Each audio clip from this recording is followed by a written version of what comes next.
Okay. Good. We're doing Hello. 2 recordings. Thank you for joining us tonight. I wanted to do something where I was talking to my mother about something that she said earlier. You were saying something about how like the family comes to you because of like, you know, you have certain traits that you do, right? Like I'm law noticing type people stuff. come to me about certain things, and it's kind of Yeah. weird. Yeah. Kind of weird. Like law and stuff, right? You know, just like going through or just Laws, complicated. like I know. No, I mean, it's like complicated things of like intricacy. We have to go out and like do hunting and research stuff and find things. research and just knowledge and questions about just random stuff. It's like, why are you asking me that question? And then you said something about your coworkers. What'd you say again? Yeah, about herbs and things like that. Yeah, that they see you doing herbs and things like that. All right. Supplements, herbs, and things. Yeah. So now I wanted to give you the teaching on the Lord in the Lords. So when I read Psalm 82, you know, it says Elohim stands amongst Elohim. He judges inside the congregation. God judges, stands inside congregation among the mighty. He judges amongst gods. Lowercase g, right? So there is the Lord, which you will see inside the Bible as in all caps, and then there are lords, which are lower caps. Right. These are the ones that have tapped into the overall system. Now, remember, ancient Egypt used to teach Christianity. Spirituality, but you would see that it would be like the Christianity, the whole thing was to reach the Christ. Everyone was to reach the Christ. Yes. Now, once you reach the Christ, you become one of the children of God because your body has changed or your spiritual everything has changed. Awareness. Yes. Yeah. And you're able to see this dream world for it being the dream world. Now, the thing is, what do you notice that about all the old gods, the ones that had attained, if you want to put it that way? What do they all have? Compassion, understanding, Not all love. of them. Some of them are cruel. You have things like Ares, the god of war. Every god had their aspects. They are lords. So they are lord of this, or lord of that, or lord of this, lord of that. And it's something they specialized in to achieve union within the system. Okay, I'm following you. Makes sense? So we all have, as we develop our own spiritual paths, and as we start getting closer to the one being, we'll start getting glimpses of our inner Lord qualities, what we're good at, why people come to us. We may not notice these things as being the things that we're good at, but it's one of the things that we're good at. It's like me with fertility. People are like, oh, I want to have a baby. I'm like, oh, okay. And then it's like babies come. But you know, I really want to have a kid, and I like children. Like, I want to see little seeds grow into great mighty people and what they can accomplish. I'm fascinated by that, which is the reason I wanted a kid when I was 14. So, it's been a long time. But still, because of that love that I feel, whenever I see two people and it feels like it's right, or whenever I feel a woman like she's desiring this or whatever, I'll sit there and it's like a twist. I don't really know how to explain it. It's the energy, it's like a twist of fate, and it changes it to where they end up getting pregnant and having a kid. That's one of my higher aspects. The same thing with death. Remember when I was younger and I had the skull in my room?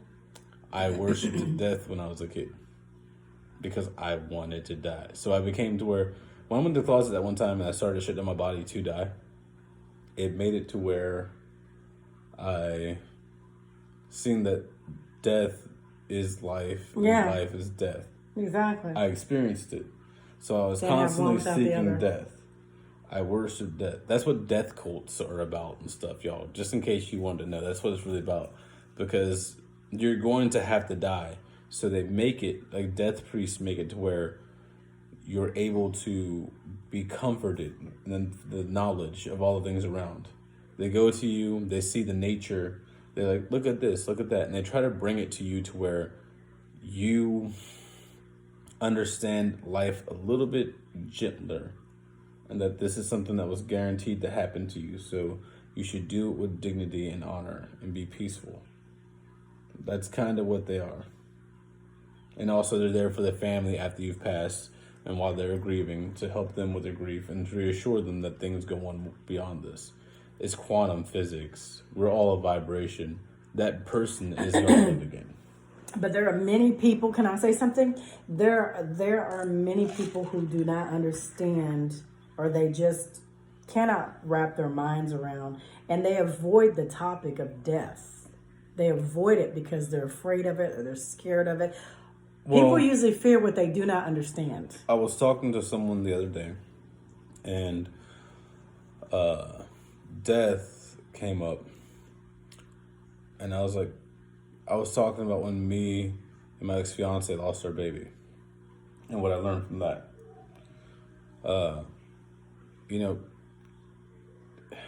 People back when we were natural and we were closer to the earth, we would see death all around us. We would have to hunt our own meals. We would have had to go to war and see our friends die. We were more connected to earth. We were more connected not just to earth, but to death itself. Now we take death and we put it away in a box. Inside of a box. Yeah. And when a person dies inside their house, there's a special job where people come out and pick up the body, and their job where a person comes out and cleans up the suicide matter. And we have all these little specialized things to neatly compartmentalize death and tuck it away. So, and that's what makes it so much harder for us to be able to see that death is a part of the natural cycle. We don't even see the animals that we're eating. We're eating animals that were grown who knows where and what happened to them. And we're just consuming them unconsciously because we don't know what's going on. Correct. We've gotten out of touch with death. But I know this because I sought death. And through death, I see life. And with that, I understand life is about living inside the present and the now. Zen is all about being in the now, which means you have to be present. It's like the Lion King. I showed someone that the other day, where Fiki hits Simba on the head. He's like, ow, that hurts. And it's like, what does it matter? It's in the past. He's like, can you change it? No. You can't change the past. What does it matter? It's in the past. Accept it. You have to live in the now, the present, as you are, as your being. And then you move forward. That's what Zen's about. Life, once you get to that state, you're able to go forth and grow your knowledge. Whenever you sit here and you read, you become in the now. The person looking at your eyes, picking up the information, comparing it with all the other things you know. And processing it, correct. Yes, it's like a system. Our mind works in many filters. You must become aware of these filters that are going on. But Yeshua says, you must die to the world. You must give up everything and follow him. Follow the example that he leads. So in essence, you're right. You have to seek death. You do.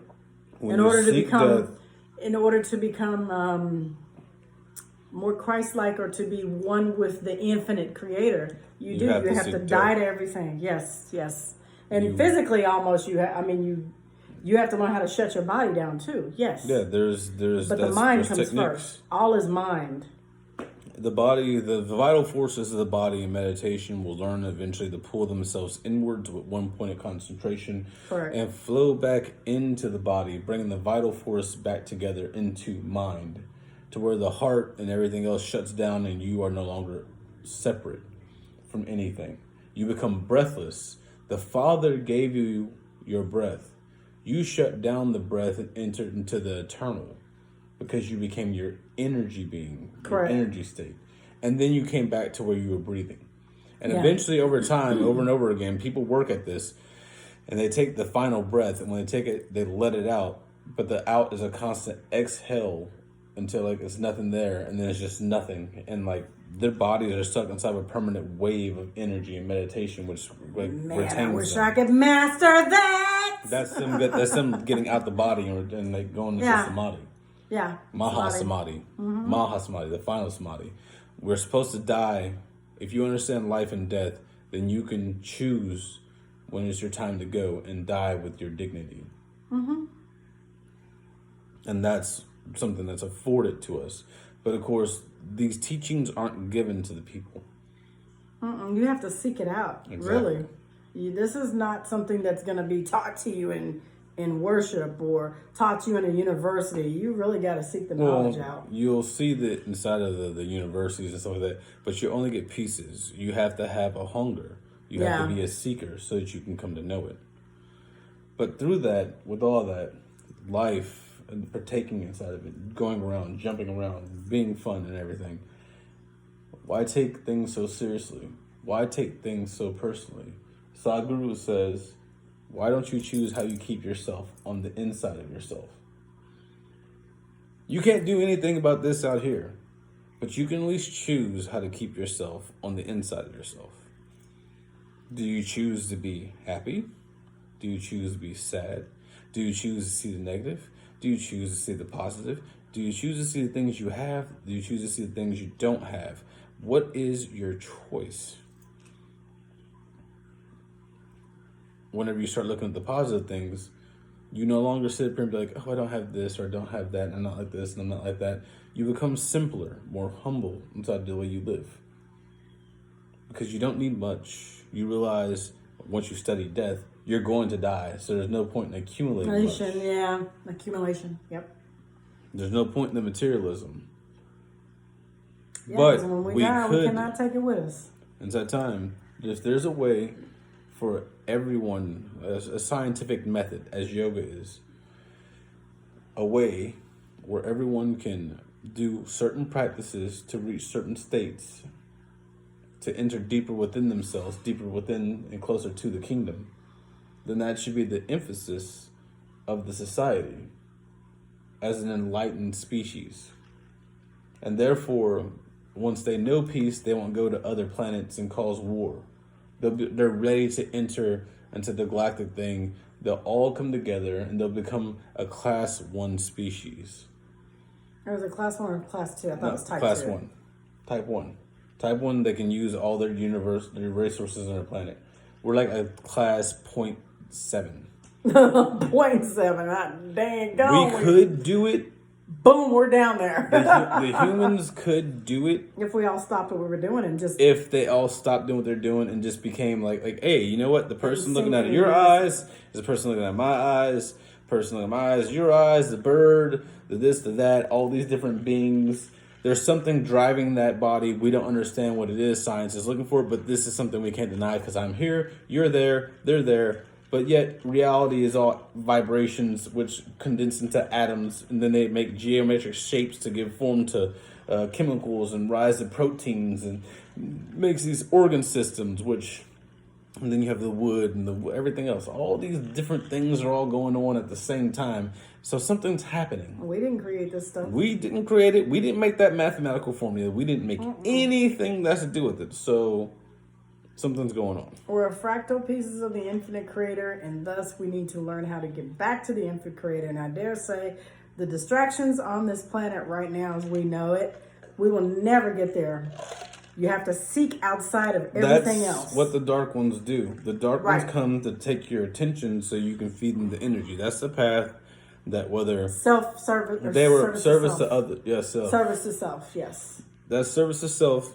But at the same time, that's the path, whether it was an artificial intelligence that's trying to take over or some really like whacked out beings. It doesn't matter.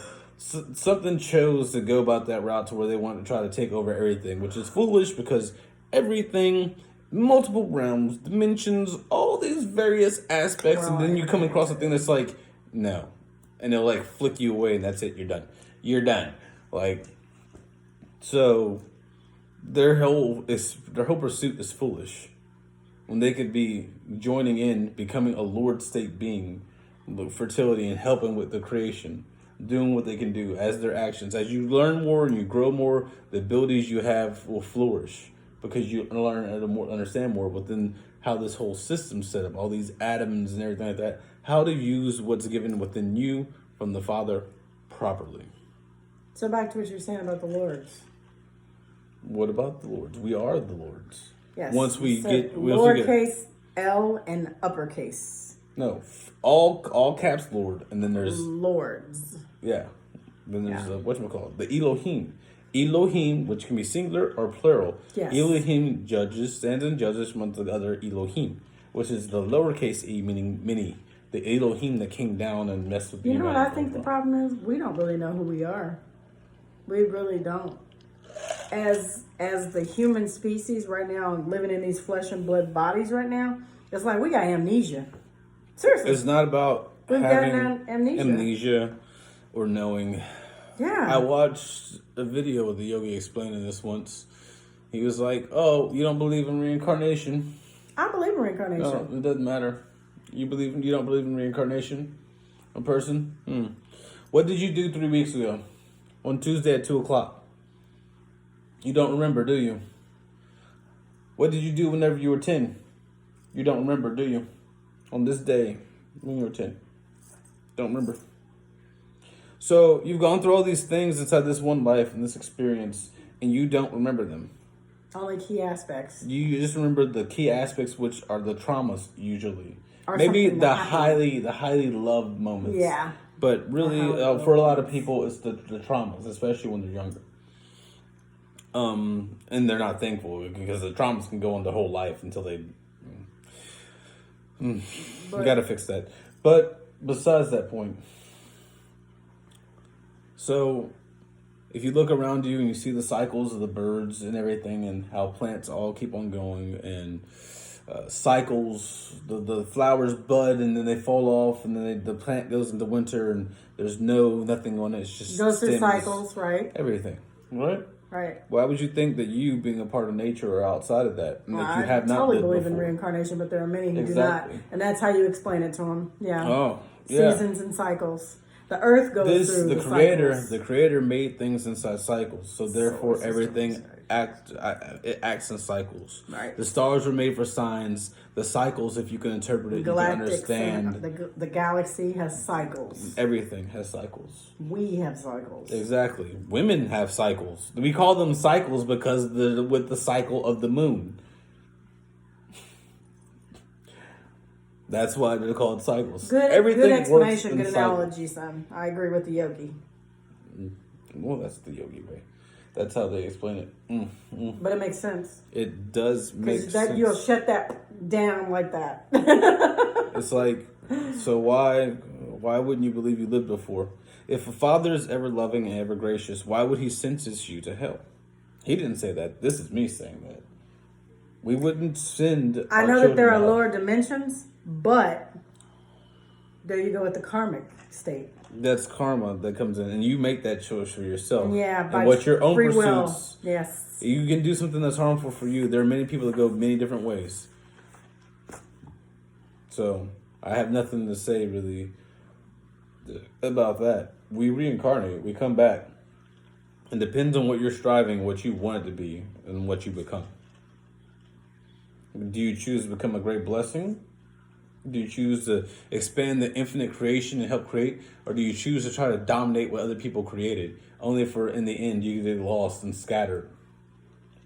Like ashes amongst the wind. Service to others or service to self? You can either help build the creation, or you can try to destroy it. And those who help build it come through, gain more power, knowledge, and different things. And the creation grows because you're going to be wiped out. They don't see it that way. People here think that they can rule a creation. They don't even understand. They live for but a blip. This creation's been around for over 15 trillion years.